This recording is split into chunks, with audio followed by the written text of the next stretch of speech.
Bonjour, ça va bien? Oui, ça va bien aussi. Oui, vous venez de la région de Gatineau aujourd'hui? Oui. Vous avez loué une cabane aujourd'hui pour la semaine de relâche? Vous avez loué une cabane au poisson de fond? Oui. Parfait, parfait. Là, dans votre cabane, vous avez une profondeur de 300 pieds d'eau. C'est quelque chose. C'est une zone très fréquentée par la morue, parce que la morue, on sait qu'ils partent des profondeurs, ils vont remonter, puis ils vont chasser. Après ça, ils redescendent. Et c'est de l'eau salée. Donc, il y a des marées à peu près de 16 pieds. Mais les marées peuvent aller jusqu'à 20 pieds. Donc, il y a des flottants, il y a des requins, on ne peut pas les garder non plus. Mais ça donne une idée là, de la possibilité des sturgeons noirs. C'est ça. Donc, ce que vous allez faire, vous descendez la ligne au fond.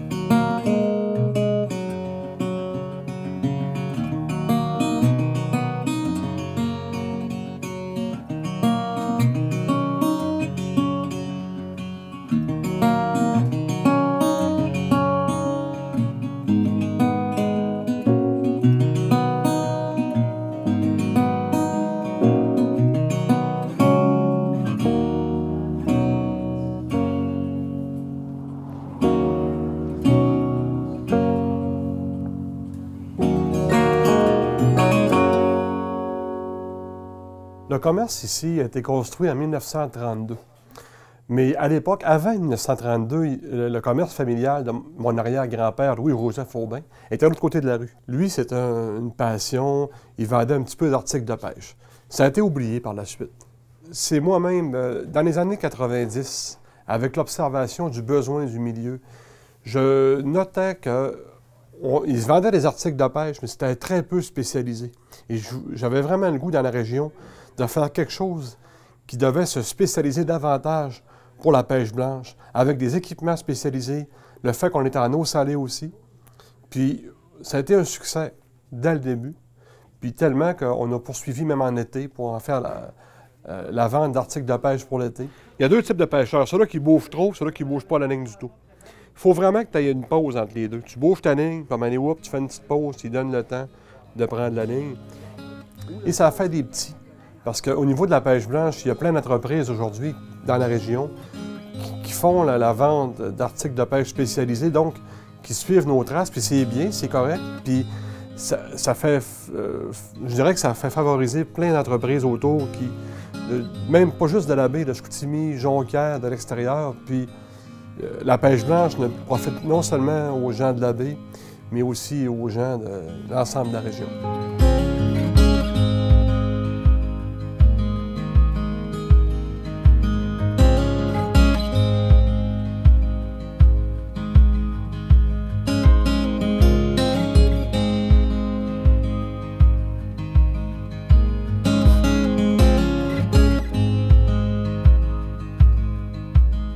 Quand j'ai mis ma ligne à l'eau pour la première fois, je devais avoir autour de 8 ans. Puis mes parents me surveillaient parce qu'ils ne voulaient pas que j'y aille sur la glace.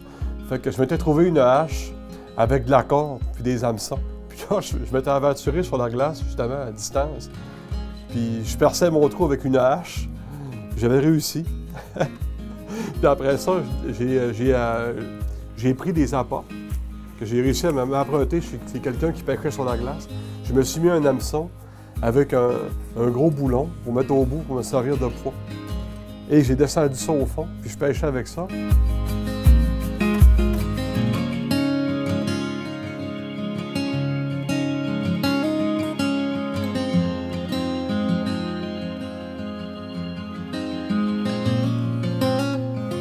J'ai réussi à attraper une grosse morue. Je suis arrivé à la maison avec ça. Une morue qui devait peser à peu près 15-16 livres. À l'époque. Ça, c'est un souvenir que je conserve, là. Puis je me rappelle tout jeune parce qu'il faisait froid sur la glace. Puis il y avait même des adultes là, qui me voyaient tout seul sur la glace, qui venaient me réchauffer les mains. Là. Ils me prenaient les mains comme ça par-dessus mes mains pour me les réchauffer, pour me permettre de passer. Puis ils me disaient, viens te réchauffer dans ma cabane. Je dis, non, j'ai pas le temps, faut que je pêche.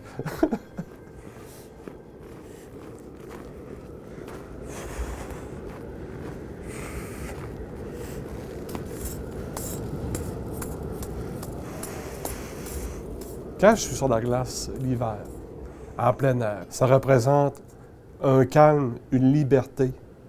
Le fait d'être autour du décor, le vent autour de nous, le bruit que ça fait.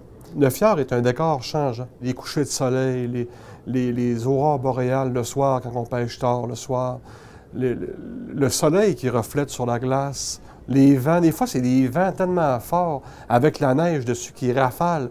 On est habillé chaudement, mais même là, on a un plaisir, on a quelque chose qu'on vit, là. Ça apporte beaucoup. C'est difficile à expliquer parce que ça se passe à l'intérieur de nous, mais ça apporte beaucoup parce que le lendemain, quand je retourne au travail, je sens que l'énergie est là, je sens que la fatigue que j'avais à la fin de la semaine n'est plus là. Fait place au bonheur, fait place à la joie.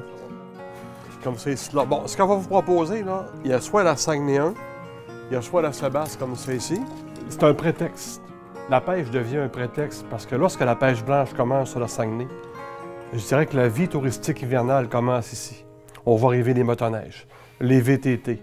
On voit arriver tout ce beau monde-là autour de ça qui gravite autour et les entreprises locales en profitent pleinement. Mais quand tu vois qu'il n'y a pas de petit Sébastien et qu'il n'y a pas de petite morue, là, parce qu'il y a des gros dans c'est très valorisant d'apprendre les techniques de pêche aux gens, d'avoir dans les yeux des gens, les yeux qui brillent, d'avoir l'impression d'enseigner quelque chose de nouveau pour eux. Je pense que je vis le même plaisir qu'un professeur enseigne à l'école. Hey, c'est un plaisir, merci. Hein? Merci beaucoup. Hey, merci, puis bienvenue au Saguenay. Hein? J'espère que vous allez revenir nous retrouver. Merci. Merci, bonne journée. Les gens nous remercient, les gens sont heureux, les gens nous redisent après, nous rappellent, nous envoient des photos sur Internet de leur prise, puis nous taguent, disent hey, merci beaucoup pour ton petit conseil, là, on a pris du poisson. Hey, ça fait plaisir vraiment, c'est quelque chose.